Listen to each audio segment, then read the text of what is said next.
जय शिवराय मित्रांनो, मी आकाश आणि मी आलो आहे आज छत्रपती संभाजीनगर जिल्ह्यातील सोयगाव तालुक्यात असलेल्या वेताळवाडी गडावर.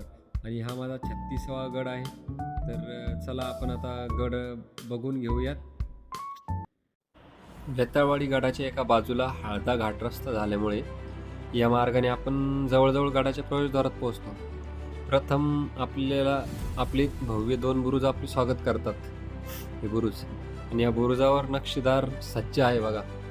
हा एकदम व्यवस्थितरित्या आहे अजून.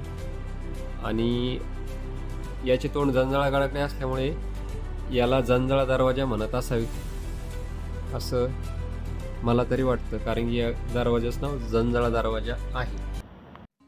आता दोन्ही बुरुजाच्या आतमध्ये आल्यानंतर आपल्याला इथे या महादरवाजाच्या बाजूला शरभाचं शिल्प लागतं. हे बघा. आता त्याच्या मागे एक आख्यायिका आहे की हिरण्यकश्यपचा वध करण्यासाठी भगवान विष्णूने नरसिंहाचा अवतार घेतला होता, पण हिरण्यकश्यपचा वधानंतरही नरसिंहाचा क्रोध कमी झाला नाही. त्याने सगळीकडे विध्वंस मांडला. तेव्हा नरसिंहाला आवारण्यासाठी सर्वांनी शंकराची आराधना केली. तेव्हा शंकरांनी नरसिंहाचे पारिपत्य करण्यासाठी प्राणी पक्षी आणि मानव एकत्रित असलेले शरभाचे रूप धारण केले. त्यामुळे शरभ सामर्थ्याचे प्रतीक बनला आणि अनेक राजे आपले सामर्थ्य दर्शवण्यासाठी शरभाचे शिल्प दर्शनी भागावर लावतात. हे बघा. काही ठिकाणी शरभाच्या पायात हत्ती पकडण्याचे दाखवले जाते. हत्ती हा सामर्थ्य आणि बुद्धीचा प्रतीक मानला जातो. तर जर अशा सामर्थ्याने शत्रूला पराभूत करण्यासाठी ताकद आणि आपली ताकद दाखवण्यासाठी काही राजे शरभाच्या शिल्पातून असे गडावर हे कोरून घेत होते किंवा लावले जात होते. हे बघा, हे एक शिल्प आहे. आणि असे तुम्हाला शिवनेरी गडावर जर गेलात तर तिथं पण बघायला मिळते. दोन्ही बाजूला असे आहेत. तर आपण महादरवाज्यातून आतमध्ये आल्यानंतर बुरुजावर येतो. बुरुजावर हे बघा, एक गुप्त खोली तयार केलेली आहे बुरुजावरच. आता ती कशासाठी केली होती ते आपण खाली जाऊया, बघूयात. आपण आता खाली आल्यानंतर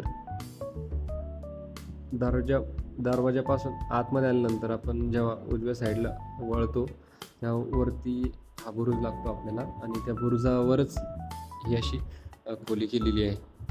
आता आतमध्ये आल्यानंतर आपण प्रवेश करतो मध्ये. इकडे काही देवड्या केलेल्या आहेत आणि तोफा ठेवण्यासाठी असे ह्याच्या खिडक्या आहेत. हे बघा, अशा प्रत्येक ठिकाणी आहे.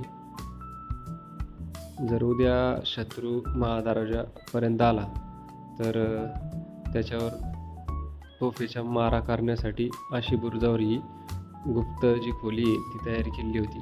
हे बघा. आणि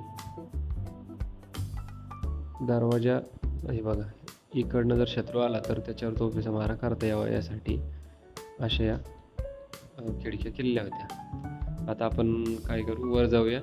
वर तोफे आणि ह्या तोफ गोळा ठेवण्यासाठी केलेली रूम. आता या बुरुजावर एक तोफ ठेवलेली आहे जी अजूनसुद्धा व्यवस्थित आहे. ती बघून घेऊ आपण आणि त्यानंतर आपण बाली किल्ल्याकडे जाऊ. हे बघा, बुरुज पूर्ण वर आल्यानंतर आपल्याला एक बांगडी तोफ बघायला मिळते. इकडे बांगडीच्या आकारासारखी बांगडी तोफ म्हणजे महाराष्ट्रातील मध्ययुगीन युद्धशास्त्राचा आणि धातुशास्त्राचा उत्कृष्ट नमुना आहे. जंजिरा, रायगड, सिंधुदुर्ग, देवगिरी अशा गडावर आपल्याला ही तोफ बघायला मिळते. बांगडीसारखी जी रचना आहे त्यामुळे हिला बांगडी तोफ सुद्धा म्हणतात. ही पंचधातूची असल्यामुळे ही उन्हात सुद्धा तापत नाही आणि वजन तिचे खूप जड असते आणि दूरवर मारा, शेकडो दूरवर माराही करू शकते अशी तोफ. हे बघा.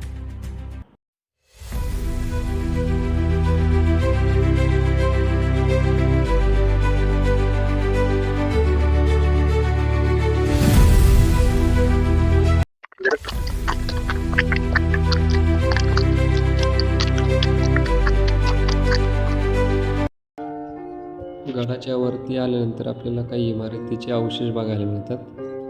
ते आपण आता बघूया. आणि हे बघा, आपण जाऊया समोर, बघू ही इमारतीचे अवशेष आहे काही. थोडे पुढे आल्यानंतर आपल्याला धान्य कोठार बघायला मिळतात. चांगल्या स्थितीमध्ये आहे अजून तरी, जास्त काही पडझड झालेली नाही. हे बघा समोर हे 2 धान्याचे कोठार आहेत आणि आपण आतमध्ये नाही जाऊ शकत कारण की अंधार असल्यामुळे यात वटवाघळांचे वास्तव्य आहे. त्यामुळे रिस्क न घेता आपण बाहेरूनच बघूया. हे बघा धान्य कोठार अजून चांगल्या स्थितीमध्ये आहे. थोडीशी पडझड झालेली आहे पण व्यवस्थित आहे.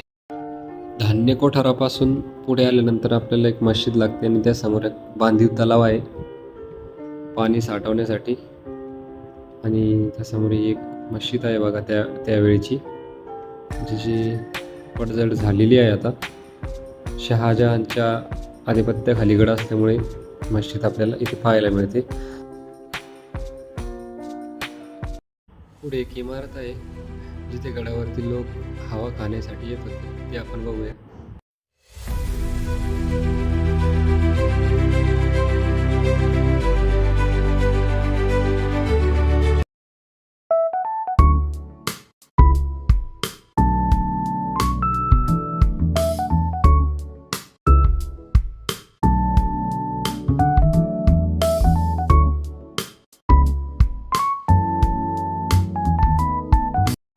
आणि हीच बघा ती इमारत जिथे हवा खाण्यासाठी हे असे झरोके काढलेले आहेत.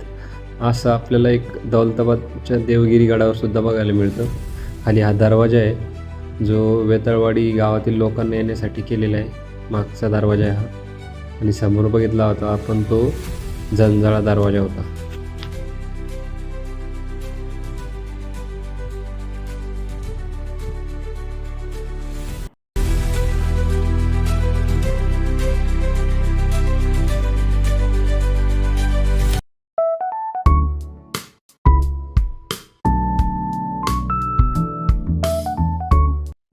आता आपण त्या वेताळवाडीकडून येणाऱ्या दरवाजाकडे जाऊया, बघूया तिथे गेल्यानंतर काय तर चला.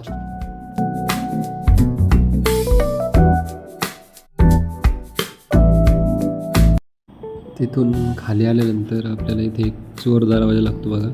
हे बघा खाली उतरल्यानंतर याच्या मागच्या साईडला वेताळवाडी गाव आहे. तर हा त्यावेळी या दरवाजाचा उपयोग कशासाठी केला जात होते ते तर नाही सांगता येणार, पण असू शकतो चोर दरवाजासुद्धा. बघा खाली खूप अडचण असल्यामुळे जाता येणार नाही आता. गवत वगैरे वाढलेले खूप, त्याच्यामुळे वरतूनच दाखवतो. बघा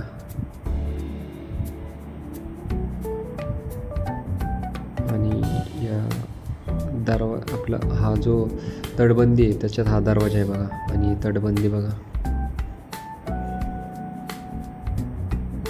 उरूस ढासळलेला आहे. हे खाली आपलं वेताळवाडी गाव. चोर दरवाजा बघून आपण वेताळवाडीतून जो रस्ता आहे तो या दरवाज्यातून तो बघायला आलेलो आहे. आता तो बघून घेऊया आपण. याच्यावर सुद्धा शरफ शिल्प कोरलेलं आहे, ते पण बघा तुम्ही.